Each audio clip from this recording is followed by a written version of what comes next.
Quisiera proponerles que miremos juntos unas pinturas de Paul Cézanne, en las cuales él representó repetidamente un mismo motivo: la montaña cerca de donde él vivía, en un lugar de la Provenza, la montaña de Sainte-Victoire. Esa montaña la trabajó más de 80 veces, y en cada una de esas pinturas cambió el punto de vista, cambió el enfoque, cambió los colores. A veces la representó de día, al sol, a veces de noche, otras veces añadió elementos, por ejemplo, una rama que dibujara el perfil de la montaña, que fuera de acuerdo con él, o en otros casos elevó la montaña entre árboles, en otros casos la confundió con el cielo, y en otros casos incluso la puso casi en el vacío. La pregunta es, ¿por qué volvió siempre a la misma montaña? ¿Qué representó para él esa montaña?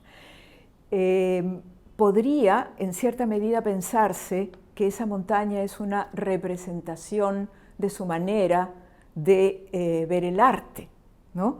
Podría también, en cierta medida, ser una identificación con el ambiente en el que él vivió. Y por otro lado, también podría ser una manera de decir que se puede enfocar de manera diferente sin representar directamente la realidad. Entonces, al igual que un pintor, uno puede hacerse estas preguntas indirectas que yo he hecho para el caso de otras expresiones artísticas. Y en todos esos casos nos enfrentamos, ya sea que se trabaje con trazos, con colores, con imágenes en movimiento, con volúmenes o también con palabras, nos enfrentamos al cómo decir y cómo mirar. La pregunta aquí termina teniendo una fundamental respuesta, que es aquella de que mirar es fundamental para poder construir algo que va a ser representado en cualquiera de las artes. Entonces, todo empieza siempre por mirar, pero también empieza por mirarse, porque aquel que escribe, como aquel que pinta o aquel que hace escultura o aquel que hace cine, se mira también para desde esa mirada interpretar aquello que quiere decir. La mirada entonces selecciona también y a la vez va interpretando aquello que selecciona. El escritor, el artista, toma una distancia y va interpretando aquello. Entonces, mirar supone también saber mirarse a sí mismo y por lo tanto interiorizar, profundizar o, como algún escritor ha dicho, excavar dentro de sí para sacar una nueva versión. El hallazgo del estilo propio tiene que ver con complementar la mirada con los instrumentos necesarios para reflejar esa mirada, ¿no? En el arte visual serán unos, en el caso de la escritura serán las palabras. Cuando logramos obtener las palabras para expresar algo, estamos logrando también una visión propia, una visión personal. Si, por ejemplo, acudo a algunos fragmentos de algunos escritores, vamos a ver qué mirada hubo detrás, ¿no? Cómo seleccionaron esos escritores y cómo de esa selección luego lograron integrar y componer. Es decir, toda composición a partir de una descomposición o de una segmentación. Por ejemplo, recojo un fragmento de un autor de Países Bajos, Cees Notteboom, que dice lo siguiente: deambulo por Ámsterdam con mi alma a unos pasos de mí mismo. ¿Qué es lo que hace? Nos coloca, quienes leemos, frente a un sujeto que se ha separado de sí ¿no? Que está estableciendo una distancia consigo mismo y que por esa razón puede realmente desarticularse para verse. Arguedas, en un cuento bastante conocido llamado Los Escoleros, describe: el mundo parecía envuelto en un paño ceniciento, terso y monótono. ¿Qué es lo que advertimos detrás de estas palabras? Que aquel que está hablando en este texto está sintiendo en cierta medida el peso de un cielo, de un paisaje sobre él, una sensación de agobio. Eso va añadido en la selección de las palabras. Juan Rulfo en Pedro Páramo, en un fragmento, dice lo siguiente, y al decirlo está describiendo a un personaje desarmado, desarticulado. Su sombra, corrida hacia el techo, larga, desdoblada, y las vigas del techo la devolvían en pedazos, despedazada. Los poetas, también aquellos que trabajan de la manera más sencilla el lenguaje, suelen también dejar rastros de su propia mirada. Recojo, por ejemplo, un fragmento del Guardián del Hielo de José Watanabe. Empieza diciendo lo siguiente: y coincidimos en el terral, el heladero con su carretilla averiada, y yo que corría tras los pájaros huidos del fuego, de la zafra. También coincidió el sol. El simple hecho de repetir el verbo en coincidió le está dando al sol la calidad de ser vivo que va a reunirse con los personajes.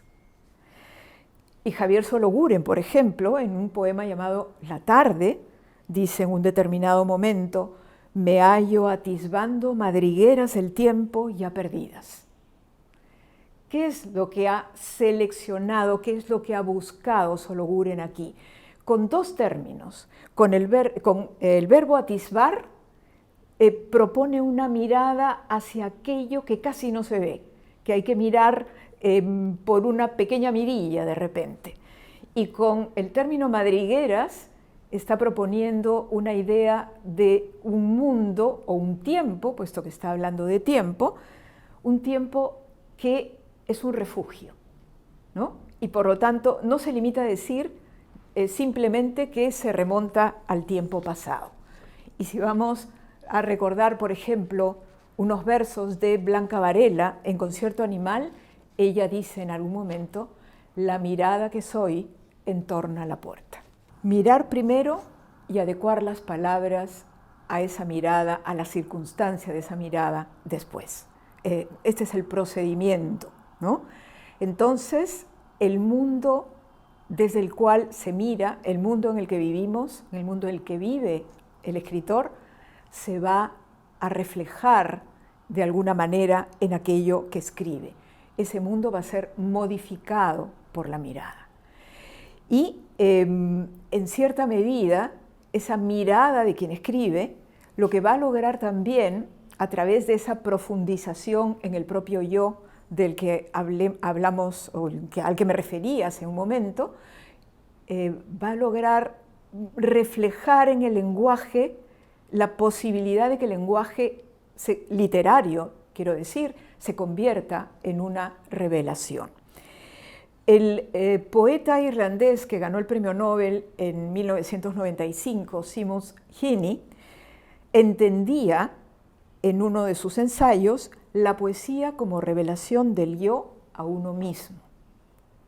Es decir, esto supone que para llegar a este punto no hay un camino fácil, ¿no? Lo que hay que hacer es profundizar, excavar, como dije antes, pero también cuando se encuentran las palabras nos hallamos ante el desafío de encontrar las palabras adecuadas.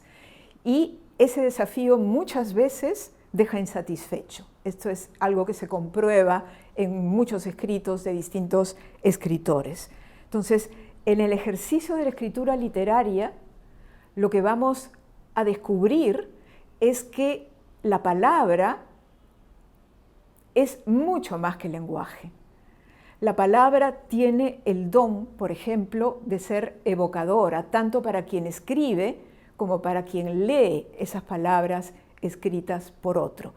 Y será, de alguna manera, la palabra poética, narrativa, la que conforme le dé forma a un mundo que existe en la literatura.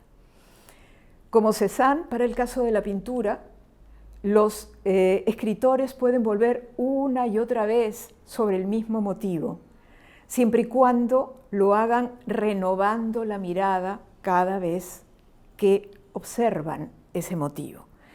En ese renovar la mirada intervendrá, por ejemplo, una circunstancia distinta, un enfoque diferente, dependiendo de aquello que vive el escritor, y a eso hay que agregar el hallar las palabras que correspondan a aquel nuevo enfoque o aquella nueva manera de mirar.